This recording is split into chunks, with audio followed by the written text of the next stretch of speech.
Yalnızca içi yıkılmış bir bina gibi duruyorum hayat. Elimin tersiyle siliyorum dudaklarımdaki izini. Gözlerimden iki damla acı süzülüyor.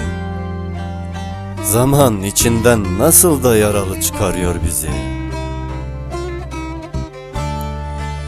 Sahil sahil, kıyı kıyı, cadde cadde seni topluyorum bu şehirde. Giderken kaçmıyorum sevgili. Kaderden kaçılmaz, kadere gidilir. Ve gitmekten çok dönmek cesarettir.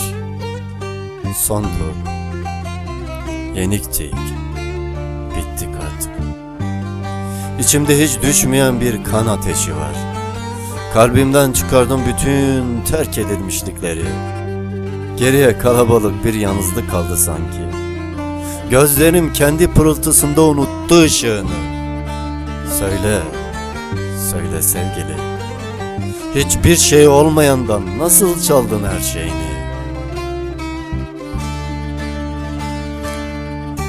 Ey kendi kalbiyle oynayan çocuk. En çok yarım kalmak yorar insanı. Gidişim bile yarım. İçimde ağır aksak yürüyen bir ihtiyar gibiyim.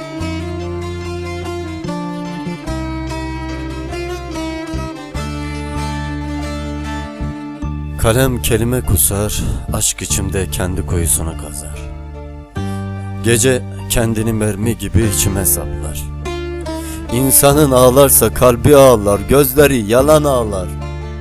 Benim yarım gidişli sevgilim. Şimdi nasıl başlar geri dönmek dediğim? Bilirim, kavuşmalar yeni ayrılığı hızlandırır bazen. Razıyım yine de, uzattım da ellerimi. Senin yüreğin el vermedi ki zalim sevgilim. Sen yoksan ben neden varım, neye yarardım?